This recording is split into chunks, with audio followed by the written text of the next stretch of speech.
उत्तर प्रदेश की एक महिला की तेज धार हथियार से गला रेतकर हत्या कर दी गई। उसका शव रेलवे लाइन के पास आसौदा के खेतों में पाया गया। मृतका महिला के प्रेमी द्वारा वारदात को अंजाम दिए जाने की बात सामने आई है। परिजनों के बयान पर उसी के खिलाफ आसौदा थाने में हत्या का केस दर्ज हुआ है। दरअसल शनिवार की सुबह जब लोग टहलने के लिए निकले तो किसी की नजर खेतों में पड़े शव पर गई। सूचना पाकर आसौदा चौकी से पुलिस मौके पर पहुंची और जांच शुरू की। तेज धार हथियार से गर्दन रेती गई थी।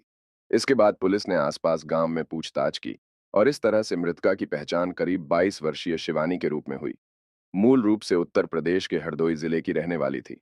जानकारी के अनुसार करीब 5 साल पहले शिवानी की शादी हरदोई जिले के निवासी विमलेश के साथ हुई थी। मनमुटाव बढ़ा तो वह पति का घर छोड़कर अपने मायके में आ गई।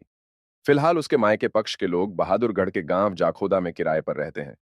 इसी दरमियान शिवानी यहां पड़ोस में रहने वाले यूपी मूल के सौरभ के संपर्क में आई और करीब 8 महीने पहले उसके साथ कहीं चली गई।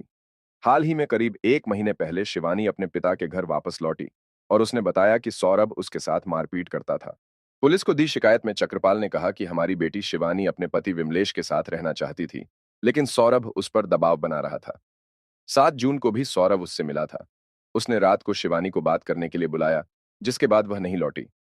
रात करीब 2 बजे मेरे बेटे ने शिवानी के पास कॉल की। कॉल सौरभ ने रिसीव की और कहने लगा कि मैंने तेरी बहन को खत्म कर दिया है, कफन की तैयारी कर लो। फिर हमने सौरभ व शिवानी की तलाश शुरू की, लेकिन नहीं मिले। सुबह शिवानी का शव खेतों में मिला। सौरभ ने रंजिशन गला काटकर शिवानी की हत्या की है। उसके खिलाफ कार्रवाई की जाए। वहीं आसौदा चौकी पुलिस ने जांच शुरू कर दी है।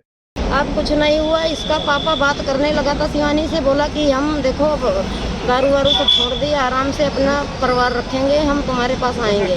तो शिवानी कह रही थी कोई बात नहीं, आ जाओ, यहीं आराम से कमाओ आके। तो वो 20 तारीख के बाद बोल रहा था कि हम आऊँगा।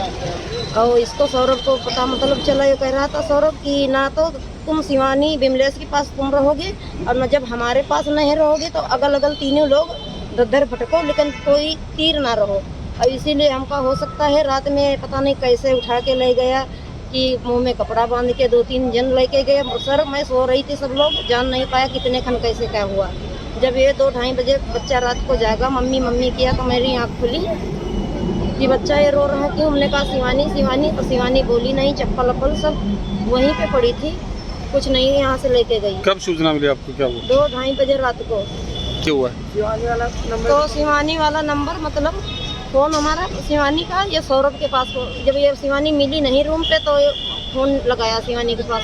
ये सौरभ उठाया 15-20 मिनट, इसने बोला नहीं कुछ, बस कॉल जा रही, बोला नहीं। फिर बोला कि देखो शिवानी को तो मैंने ख़त्म कर दिया है और उसके दफन के लिए तुम कफन खरीद रखो और अब शिवानी दुनिया में नहीं रह गई और उसके लाश तुम ढूंढ लो को जाके, ऐसे बोला। तो हम लोग उसका रूम भी नहीं जानती थी सौरभ को, तो पता करते करते सुबह